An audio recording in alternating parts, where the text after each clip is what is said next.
There's been significant exaggeration by the science institutions on the threats to the Great Barrier Reef.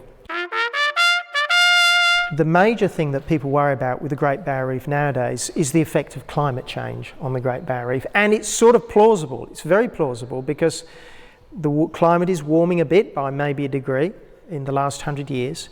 And there's no doubt that periodically when the water gets hot, some coral bleaches and some coral dies. So it's a plausible thing. And it's spectacular that the coral goes from, this sort of browny colour of most coral, and it goes white. So it's very spectacular, but it's actually not really something, in my view, that we should worry about. So let's get some facts on bleaching. Right, the first thing is that corals grow best in warm climates. You don't go to Melbourne to see the best coral reefs, do you? Okay, the water's too cold. There are corals in southern Australia in this cold water, but they grow so slowly that they can't form reefs. They need to build up. If you want to see good corals, you go to the tropics, and you go actually north of the Great Barrier Reef. So almost all the corals of the Great Barrier Reef also live in Papua New Guinea and Thailand and the rest of it, where the water is already 1 or 2 degrees hotter. And guess what? They grow faster there. They grow faster in the warmer water north of Australia. Bleaching actually tends to kill very little coral. So we've seen that. Those 4 bleaching events in the last 6 years were at record high. It couldn't have killed much coral in that time.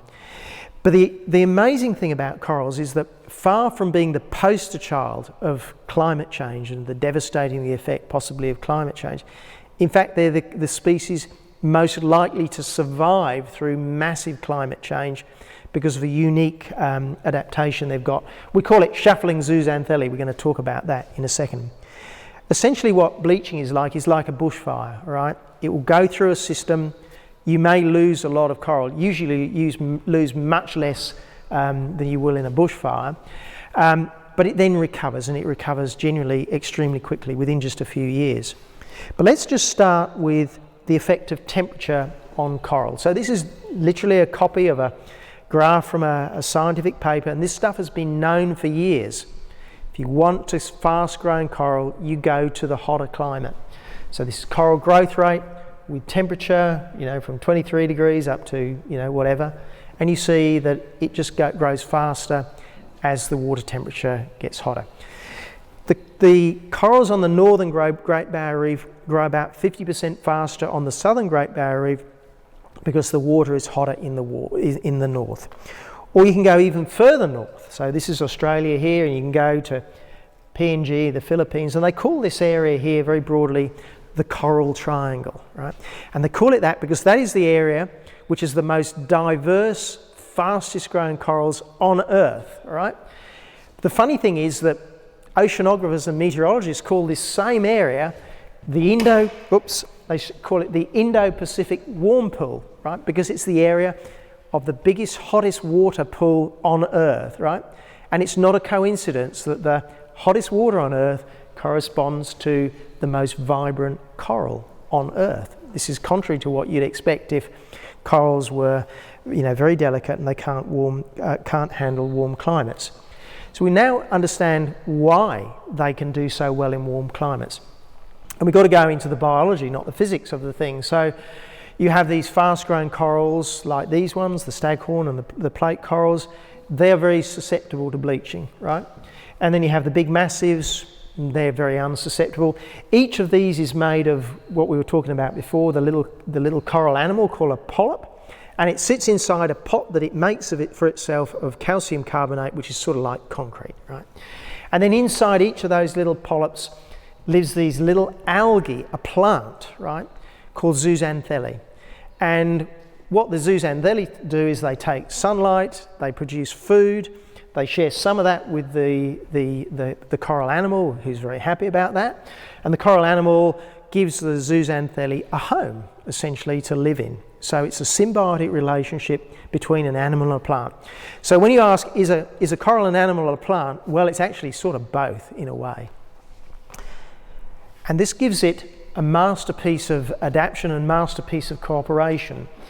But occasionally, every now and then, the coral will be stressed and it chucks out the zooxanthellae, right? And when it chucks it out, It goes from being that sort of browny colour, which you can see there, to this white colour. So the natural colour of coral is actually white. You put the zooxanthellae in, it goes this brown colour. But bleaching is not a death sentence. Most of these corals will almost certainly survive, right? They'll go through it, it'll be a rough time. It's not going to be a healthy coral for those few months, but it will be all right most of the time. These corals, when they start off as a little baby coral, they don't have any zooxanthellae at all. They take them in from the water. The zooxanthellae are just floating around in the water, and they can capture it from the surroundings, and that's what they do. But then we get the really clever part of this, and this is something that the corals have been doing for 200 million years. It's sort of a game of Russian roulette, because the coral will grow at a different rate depending on what species of zooxanthellae it takes in.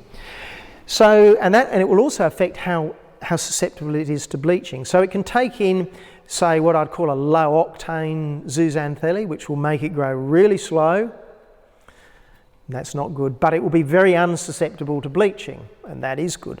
Or it can take in a high octane zooxanthellae, which will make it grow really, really fast, but it could be wiped out by a bleaching event if the water gets too hot. So it's like a juggling act as to what it does. And depending on what the weather's like, it could either die or grow very fast or whatever. And also for a particular type of coral, there's no hard threshold for bleaching. So, you can't say at 28 degrees it's going to bleach. It will depend on what zooxanthellae it's got inside it, whether it bleaches at 30 degrees or 26 degrees. And so what corals are able to do is choose the zooxanthellae that they've got inside them to determine what's the best for that particular environment. If you're in a warmer climate, you have a different zooxanthellae to a colder climate. And then the other really crazy thing that the corals can do is when they bleach, they chuck this zooxanthellae out, provided they live, which usually they will. They may well take in a different type of zooxanthellae.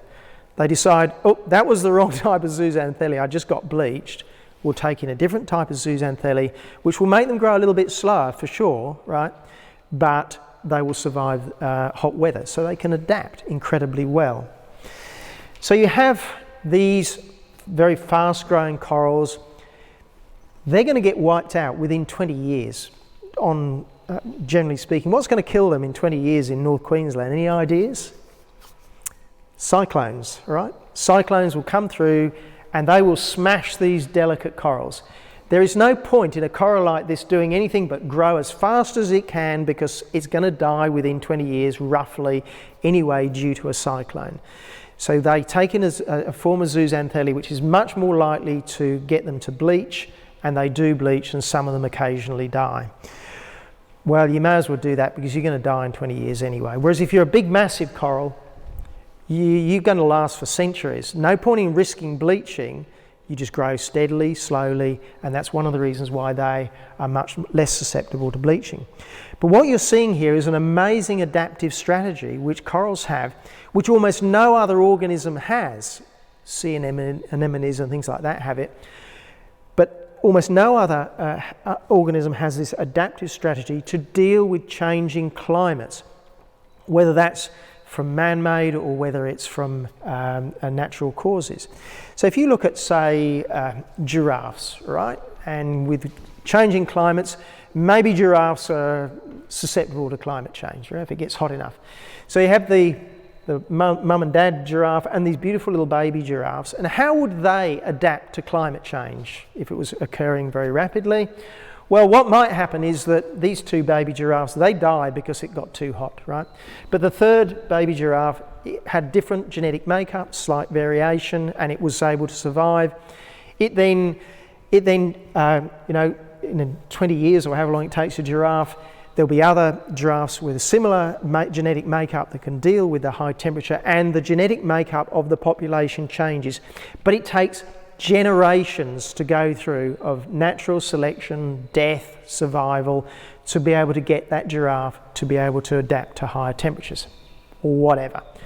What does a coral do?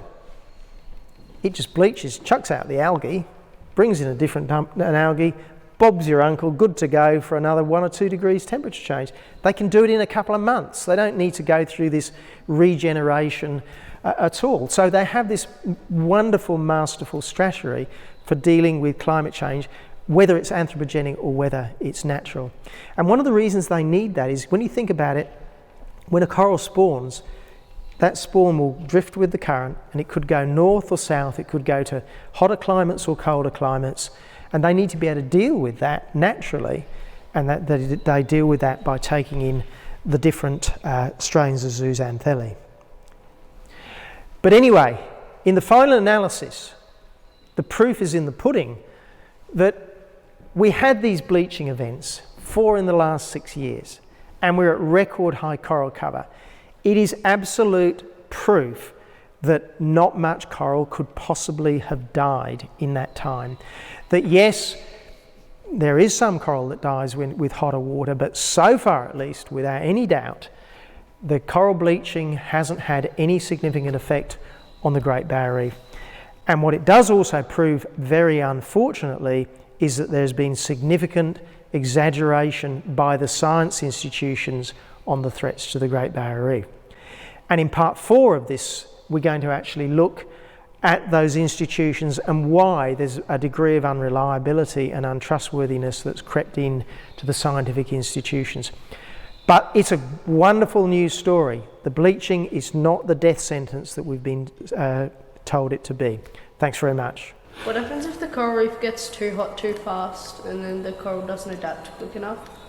Well, that's the concern, that it has this beautiful mechanism for adapting, probably better than any other organism, but is the temperature changing that fast?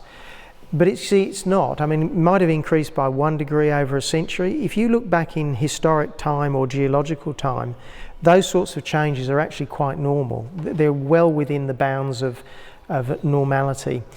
So all I can say is that if we get really, really rapid temperature change, which I think is extremely unlikely, but if we did, corals will ironically do better than just about any other organism. Is it a good idea to go to university? Yes, it is a good idea to go to university if that's your thing, but it's also a good idea to be a trade or to join the army. It really just depends on you. There's lots of people who get great jobs who don't go to universities, but obviously there's some other jobs where you do need to go to the university to get those jobs, whether it's an engineer or a doctor or something like that.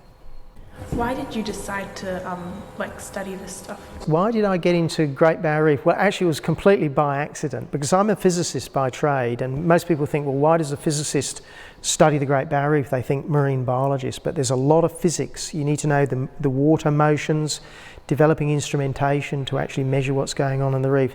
So I ended up getting into the reef by accident because there was a job going down at the Australian Institute of Marine Science. My mother saw this is 1984, right? My mother saw a job advertisement and said, you should apply for that. And I thought, well, I don't know anything about the reef. But they just needed somebody with a sort of a mathematical, analytical background to look at currents and those sort of things. So it was entirely by accident. And that's actually one reason why I take a slightly different view on the reef, that I'm not a biologist by training, right? So I'm a physicist with a completely different background. A lot of the biologists, they've become a biologist because they love the corals, they love the fish, and you can't blame them, right? But it does make them emotional at times, where in science you've got to be analytical. You've got to look at the facts and put aside your emotions. And coming from a physics and a geology background, it's a different background, and I think that helps. The video you just watched is for a new education platform called True Arrow Academy of Critical Thinking, or TACT for short. TACT will be an alternative education resource platform that's non-woke and non-indoctrinating, with each lesson being a potential turning point in a young learner's understanding on a range of important topics. TACT will evolve into many hundreds of animations and filmed lessons written, run and influenced by an exceptional mix of academic heavyweights teaching against the grain, with lessons encouraging open discussion, critical thinking and debate. TACT's duty of care is to arm and shield youth against modern, subversive, mainstream education. Supporters will be the lifeblood of TACT. If you would like to support this project, let's build this together at givesendgo.com/TACT.